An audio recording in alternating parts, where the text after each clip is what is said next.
Rainy nights hold a certain power. They wash the world clean, yes, but they also shroud it in darkness and sound, creating a perfect stage for fear. The drumming on the roof, the wind howling like a hungry beast, the isolation, it all conspires to make the ordinary feel deeply unsettling. Tonight, let's talk about the nights when the rain wasn't just weather, but a curtain for something else, something cold, something wrong. These are stories whispered in hushed tones, tales of encounters that happened when the sky wept and the world outside turned hostile. It was a night like that, the kind of storm that makes you question why you're even out. I was driving home late, miles from anywhere, on those winding back roads that feel forgotten even on a clear day. The rain was relentless. It hammered against the windshield, making it almost impossible to see more than a few feet ahead. The wind buffeted the car, pushing it around like a toy.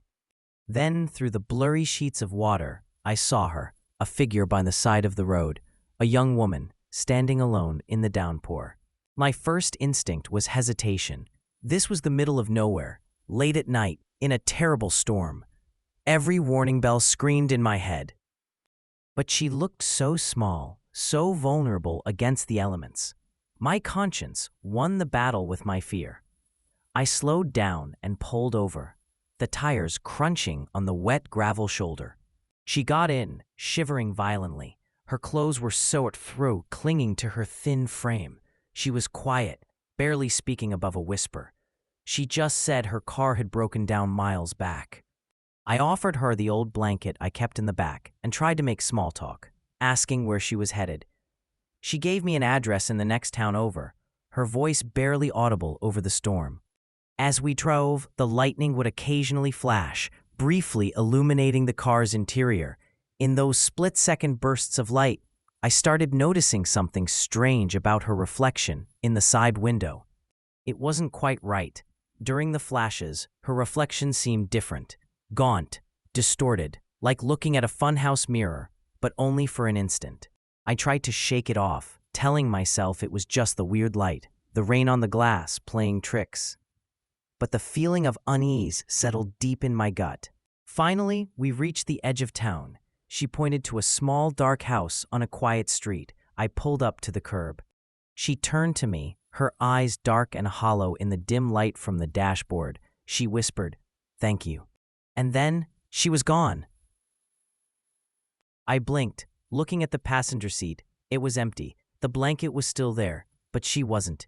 It was as if she had simply dissolved into the rain-filled air. Shaking, I got out of the car and walked up to the house she had pointed to. I knocked on the door, my heart pounding. An older woman answered, looking tired and wary.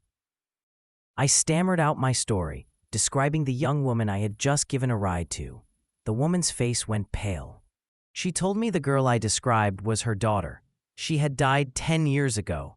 Her car had broken down on those same back roads during a storm just like this one. She never made it home. We thought we'd found our dream home, an old Victorian house full of character and history.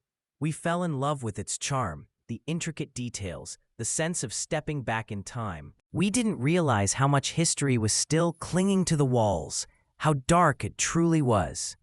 Almost immediately after moving in, the noises started. Faint at first, easy to dismiss as the old house settling. Creaks, groans, the usual sounds of an aging structure. But then came the whispers. Soft, indistinct murmurs that seemed to emanate from the walls themselves, usually at night when the house was quiet. And the scratching, a persistent skittering sound from inside the walls, like something trying to get out. A constant feeling of being watched settled over us, a cold, heavy presence that seemed to follow us from room to room. The rain only made it worse. The sound of the storm outside seemed to amplify the unsettling atmosphere within the house. The drumming rain, the wind rattling the old windows, it all created a symphony of dread. During heavy storms, the whispers would become louder, more insistent. They weren't just background noise anymore. They felt directed, though I could never make out the words. One night, I was alone in the house during a particularly violent storm. The wind howled like a banshee, and the rain was coming down in sheets. The power flickered, casting long, dancing shadows. The whispers that night were deafening. They seemed to swirl around me, pressing in from all sides. It felt like 1,000 voices speaking at once, just below the threshold of understanding. A sudden, intense cold washed over me in the hallway. It wasn't just a draft, it felt like a presence, icy and malevolent, standing right beside me. Armed with a flashlight, my fear warring with a strange morbid curiosity, I began to explore the house. The noises seemed strongest near the attic stairs. Climbing into the dusty cobweb-filled space, I found it. A hidden room, tucked away behind a false wall. It was small, filled with old, draped furniture and covered portraits. I shone my flashlight around the room. The air was thick and stale. My light landed on one of the portraits. It was a woman, her face stern, her eyes piercing and dark. As the light hit her face, the whispers intensified dramatically. They were no longer just in the walls.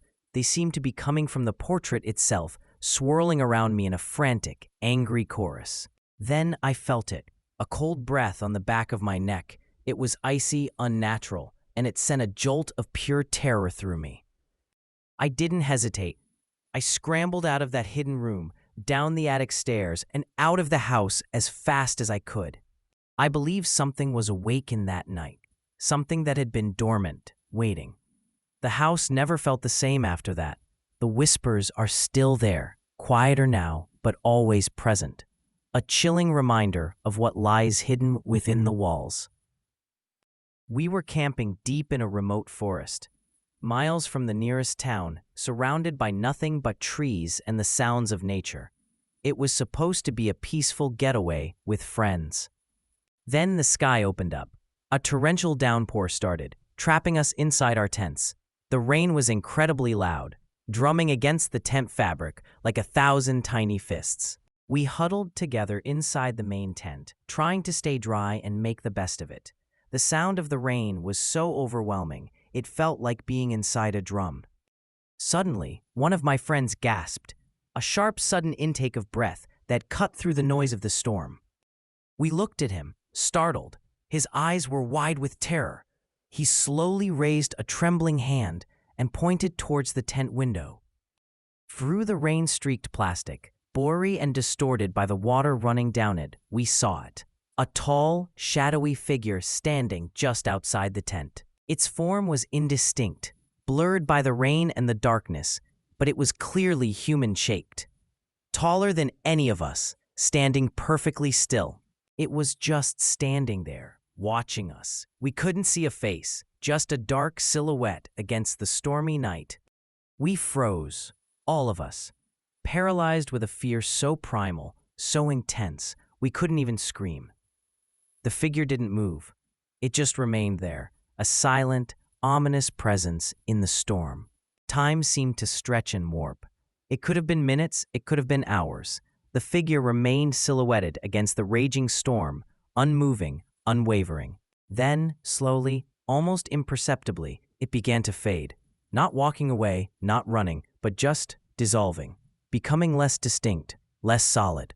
It disappeared into the darkness and the driving rain, gone as suddenly as it had appeared. We never saw it again. We broke camp the moment the rain let up, not speaking much, the unspoken terror hanging heavy in the air. The memory of that shadowy figure standing silent and watching in the storm still haunts me. It's a chilling reminder that sometimes the things that watch you from the darkness aren't just your imagination, especially when the rain is falling.